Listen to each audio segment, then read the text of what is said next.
आदाब, मैं मुमताज आलम रिजवी और इस वक्त मैं बात करूंगा उत्तर प्रदेश के जिला संभल और संभल की शाही जामा मस्जिद जो इस वक्त नरगे में है, उस पर तलवार लटका दी गई है।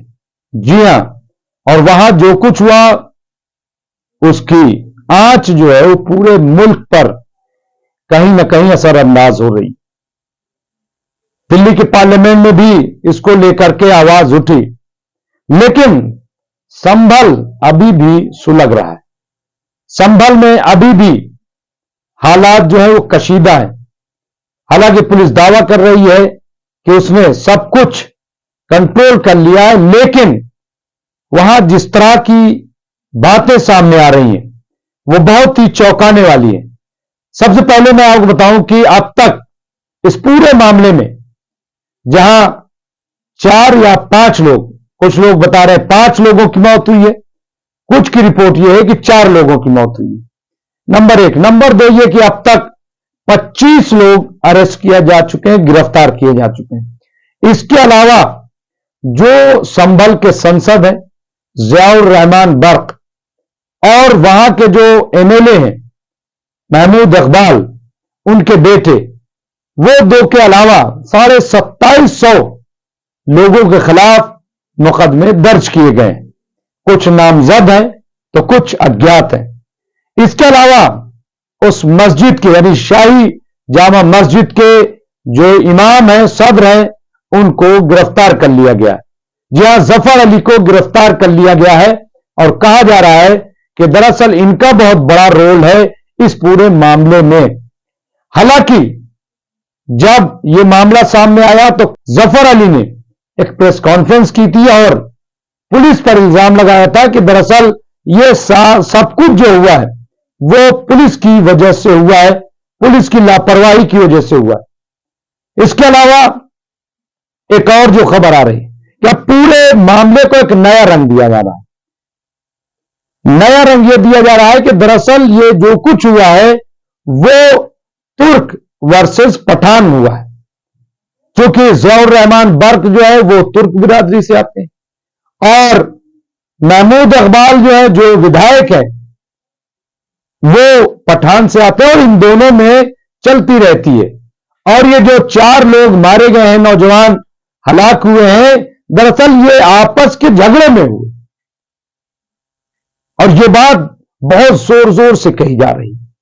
हालांकि ये कैसे कही जा रही है, किसने देखा, क्या गवाह है, और सबसे इंपॉर्टेंट कि बुलेट जो होती है, अब वहां पोस्टमार्टम तो हुआ 4 का, लेकिन वो बुलेट नजर नहीं आ रही।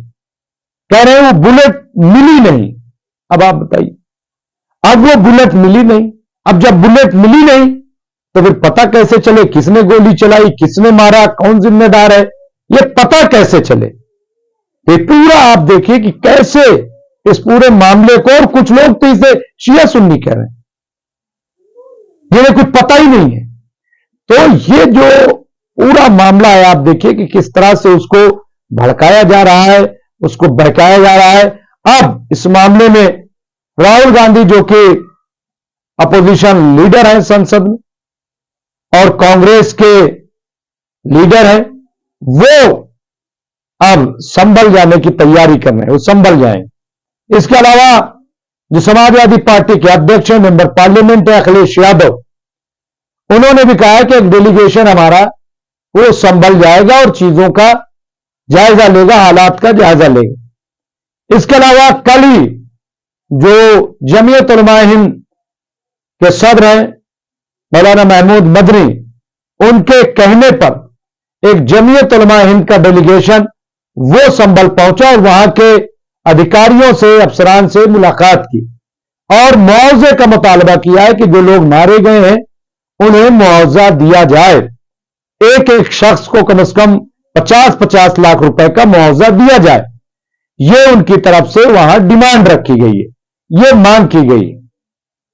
तो अलग अलग अभी और डेलीगेशन जाएंगे, लेकिन सवाल यह है बार बार कि जिस तरह से भीड़ नारे लगा के जा रही थी, क्या यह मुनासिब था?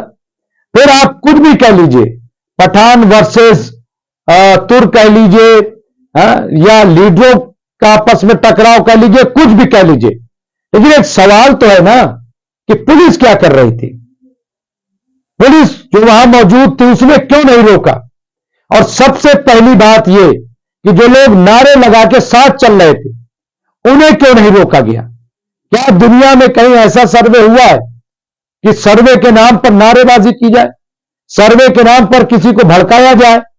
यह क्यों माहौल खराब किया जा रहा है? क्यों इस तरह की तस्वीरें पेश की जा रही? मैं समझता हूं कि यह बहुत ही अफसोसनाक है। भीम आर्मी के चीफ जो चंद्रशेखर रावण है वो कल जा रहे थे और उन्हें रास्ते में रोक दिया गया। अब सबको पता है कि ऐसे माहौल में तो जाने नहीं दिया जाएगा, लेकिन बहरहाल अपने अपने तौर पर लोग जा रहे हैं। लेकिन जो लोग चले गए इस दुनिया से, जो नौजवान मारे गए, कल मैं देख रहा था कि जो माएं हैं वो किस तरह से बिलख रही, कैसे रो रही हैं कि मेरा बेटा तो सामान लेने गया था, मेरा बेटा तो वहां गया था और अब वो पलट कर नहीं आया। ये जो दर्द है, ये जो कर्ब है, ये कोई सुनने वाला है? ये कोई समझने वाला है? क्यों दंगा भड़का? और मैं ये कह रहा हूं, मैंने पहले भी कहा कि सर्वे अगर एक बार हुआ और दोबारा भी होने जा रहा है तो हो जाने देते। इसमें कौन सा इतना आफत आ गई? कोई वहां पे ऐसा तो नहीं है कि मंदिर मस्जिद को तोड़ने जा रहे थे। तो अगर सर्वे हो रहा था तो फिर इस तरह से ये क्यों किया गया? लेकिन वहां से यह कहा जा रहा है कि दरअसल ये पुलिस की ज्यादती, पुलिस ने पहले लाठीचार्ज करना शुरू की, पुलिस ने जो है उसकी जानिब से पथराव किया गया, या पुलिस में शामिल जो लोग थे उन्होंने पथराव किया। अब यह अजीब मामला है, लेकिन सच्चाई यह है कि सब जिम्मेदार पुलिस है, एडमिनिस्ट्रेशन है, प्रशासन है। ये उसकी जिम्मेदारी बनती है कि वो चीजों को देखे, वो चीजों को संभाले। फोर्स अगर कम थी और उनको लग रहा था कि ऐसा हो सकता है तो फोर्स बढ़ा लेनी चाहिए थी। पहले से जो बड़े बड़े ग्रुप हैं उनको सूचना देनी चाहिए थी और उनके साथ वहां पे जाना चाहिए था। इसके अलावा जो लोग विष्णु शंकर जैन के साथ जिस तरह से नारे लगा रहे थे उनको चुप करा देना चाहिए था, उन्हें वहां रोक देना चाहिए था। और सबसे इंपॉर्टेंट बात जो सामने आई है वो ये कि इतनी जल्दबाजी क्या थी? अदालत ने क्यों इस बर्क रफ्तारी से काम किया? क्या 500 साल पुरानी मस्जिद अगर एक दिन और सर्वे टल जाता तो क्या कोई बहुत बड़ा नुकसान हो जाता? प्लेसेस ऑफ वर्शिप एक्ट 1991 उसका कहीं कोई जिक्र ही नहीं। लेकिन याद रखिए कि यह झगड़ा खत्म करने के लिए ही उस एक्ट को लाया गया था। और फिर आरएसएस के चीफ डॉक्टर मोहन भागवत जो कहते हैं कि अगर हर मस्जिद में मंदिर तलाश किया जाएगा, हर मस्जिद में अगर शिवलिंग तलाश किया जाएगा तो यह ठीक नहीं है। अब सवाल यह है कि जब मोहन भागवत ये बात कह रहे हैं तो फिर विष्णु शंकर जैन जैसे लोग वो क्यों एक के बाद एक, एक के बाद एक, एक के बाद एक माहौल को खराब कर रहे हैं? क्यों इसको राजनीतिक एजेंडा बना रहे हैं?